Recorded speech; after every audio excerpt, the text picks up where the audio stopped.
13 সালে মার্চের 6 তারিখে আমি গুলিবিদ্ধ হয়েছি এই পার্টি অফিসে। এবং আমার গুলি করছিল এসআই মেহেদি এর নাম ছিল।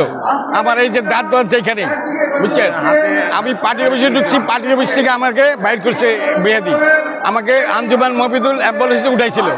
আমার লগেরগুলা মানে গাড়িতে রয়ে গেছে। আমি বুঝতে পারি আমি যে কোনো কৌশলে আমি গাড়িতে নামিয়ে গেছি ইনশাল্লাহ। নামে গিয়ে আমি আমার ভাবে আমি পোলায় চিকিৎসা করেছি আর দলীয় কাজ চালাই গেছি।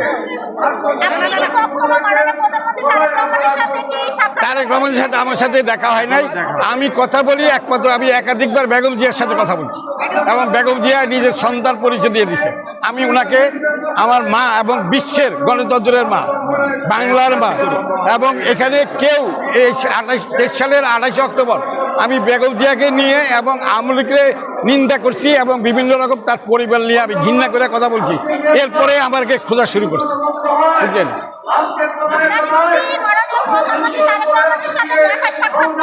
না উনি